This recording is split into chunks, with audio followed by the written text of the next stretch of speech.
Pourquoi Mobiliance serait présent à la foire de Chalon? Quels sont les grands enjeux de mutation dans les métiers de l'automobile? Et comment vont être représentés les métiers de l'automobile lors de la grande finale mondiale des WorldSkills en 2024? Nous allons répondre à toutes ces questions avec Francis Bartholomé, le président national de Mobiliance. Bonjour Francis Bartholomé. Bonjour. On vient de le dire, vous êtes le président national de Mobiliance. Vous êtes ici à la foire de Chalon en Champagne. Quelles sont les raisons de votre présence ici? Alors, je suis président de Mobiliance, mais je suis aussi président d'un groupe de distribution automobile qui est sur la foire de Chalon depuis plus de 40 ans. Puisque la foire de Chalon est déjà une foire agricole, mais c'est aussi une foire dans laquelle l'automobile est extrêmement présente.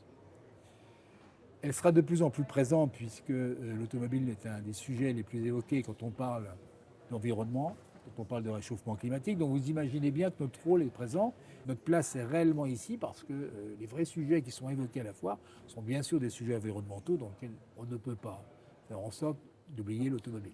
Donc Mobiliance est présent, prendra sa place.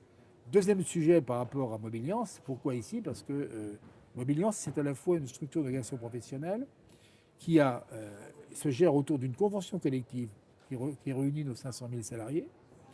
Cette convention collective gère deux autres dossiers qui est la formation professionnelle autour d'un organisme collecteur, la NFA, et autour d'un organisme de formation continue, le GNFA. Mais on a aussi un autre pôle qui est là, qui est le pôle santé, prévoyance, retraite. Donc on a tout cet ensemble de notre convention collective avec nos organismes paritaires, mais Mobiliance comme étant aujourd'hui la 5e branche économique de notre pays. Donc notre place est effectivement bien ici. Et Mobiliance, c'est pourquoi la formation professionnelle? Parce que de tout temps, nos métiers, tous, ont toujours axé leur recrutement sur la formation par alternance, en prenant effectivement toute cette formation qui existe aujourd'hui, et notamment dans le CFA de Chalon, qui est devenu maintenant Alméa, et pour lequel effectivement nous avons toujours eu et concouru. Moi personnellement, j'en ai été président. C'est notre rôle interne, mais c'est aussi le premier point de recrutement réel de nos entreprises par le biais de l'alternance, par le biais de l'apprentissage. C'est quelque chose de fort et c'est vraiment un grand plaisir pour moi d'être là ce matin avec les élus de la région qui sont avec moi et auxquels on pourra féliciter, remercier l'ensemble des jeunes qui effectivement ont réussi avec brio leur examen pour pouvoir rentrer dans nos métiers. Voilà pourquoi Mobiliance ici. Très bien, ça en fait des raisons. Je lance sur mon note encore. Vous avez évoqué 2 points. Effectivement, ce milieu de l'automobile qui est en pleine mutation, notamment avec ces sujets environnementaux.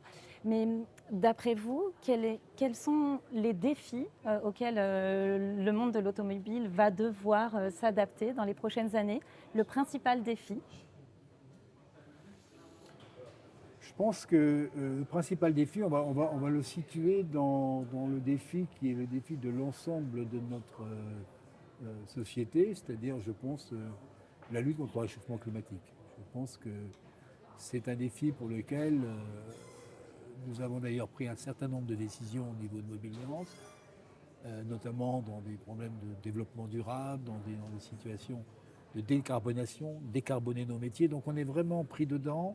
Et c'est peut-être un des principaux fils conducteurs qui mène actuellement la stratégie du groupe en lui-même. Alors ça, il y a des stratégies un petit peu qui sont des conséquences.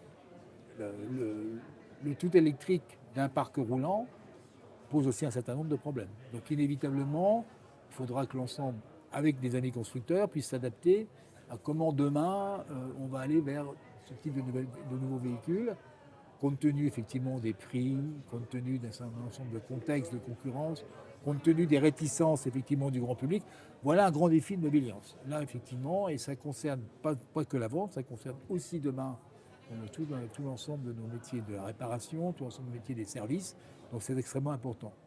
Le troisième défi, c'est un défi comme toutes les organisations professionnelles, c'est de se maintenir, c'est d'avoir toujours la même idée de vouloir apporter à nos différents adhérents par branche, mais les services qu'ils peuvent attendre d'une organisation comme le nôtre.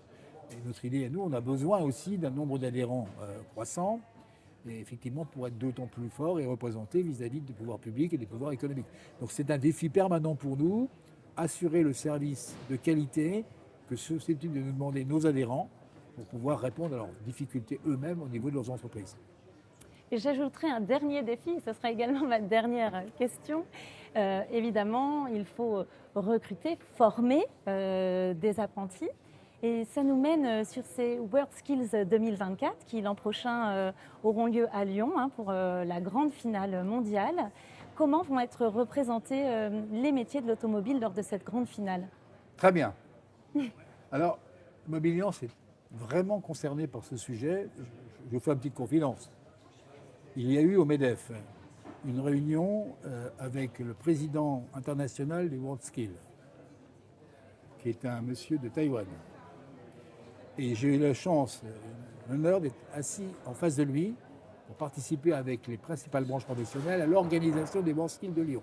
Donc de toute façon, inévitablement, que je le veuille ou que je ne le veuille pas, je suis World Skills.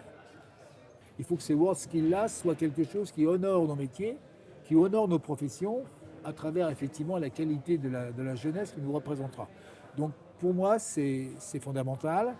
On ne va pas perdre de temps, je sais que ce temps va vite, mais on mettra en place toute une séquence dans laquelle l'ensemble de nos adhérents qui parlent formation professionnelle, qui suivent effectivement les jeunes, puissent sentir qu'il y a un élan de l'automobile pour que ces World Skills soient une réussite pour eux-mêmes, mais aussi pour nous-mêmes. Voilà.